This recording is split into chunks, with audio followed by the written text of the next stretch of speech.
So, as you know,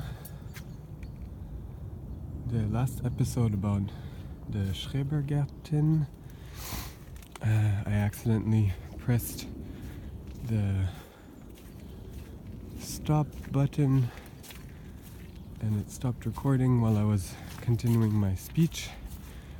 So I think I stopped at some point where I was talking about what I know about the history of these places and how it was at first this kind of like educational utopia, or one of these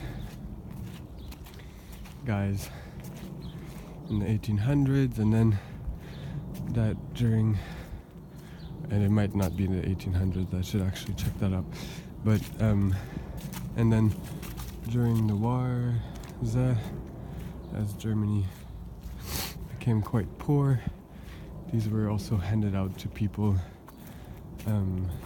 to have some extra subsistence, extra ways of places to grow potatoes, basically. Just a little side note, this is the Fechenheim cemetery, which is really nice to walk through, but I don't think it's so nice to film people's names on the graves. Let's see.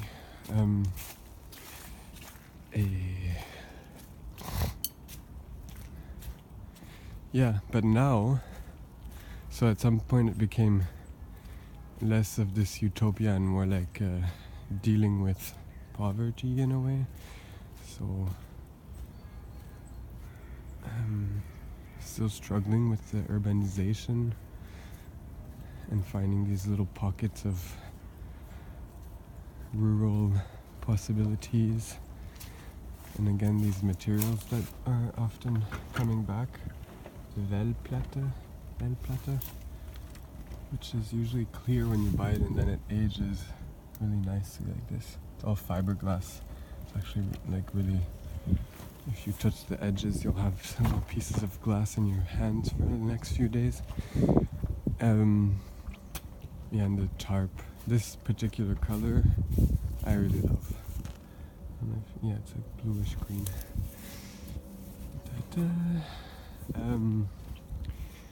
Yes. And now, they're basically like gardens a little bit away from your city home. And yeah, like weekend hangouts. The houses that you see,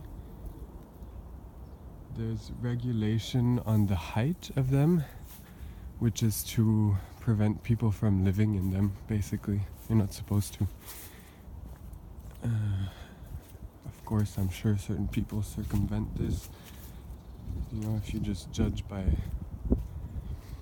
I mean, right now it's pretty early and I smell that chimney over there working.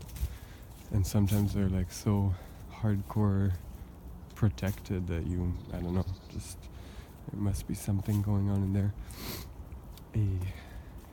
And yes, now there are these gardens that people have. And as I was saying, like one of the only places in Frankfurt, at least, that one will find that klink-klonk way of life, way of building. And this is actually, when I'm filming now, this like panel basically is one of my favorite. It makes really nice, like flat surfaces and textures with the transparency and blah blah. And now I'm kind of looping around, but basically, yes, so now it's this kind of gardens in the city and really a nice place where you can peek into people's private, but it's still sort of public space. Some of them are more open than others. Some of them are like, there's a big gated and then inside many things. There you see those white horses, which if you follow my various scavenging reports, I don't know, or just, you probably have heard of it by now. And they're usually beautifully placed in front of that factory, which I always appreciate. I need to find out what they produce. There's a bunch along the river here. The area of Fechenheim, this part is really surrounded by factories on all sides. But what I wanted to say, but now we're not even in front of the things anymore, but what I wanted to say about the schrebergärten is that you really will find these kinds of little hidden expressions of, I don't know, self and nationhood that you might not see so easily inside the city. And I think I'll bring you guys there one day, but there's a particular place closer to Segbach. I mean, and also on the other side, this river here, on the other side there's a few like ranch themed ones with like Confederate flags and these, like really, some of them really like new, like these more thematic ones. So there's also a bunch of horse riding. And then this one near Segbach is really like more run down, and you see this like really old Confederate flag situation, like all dilapidated.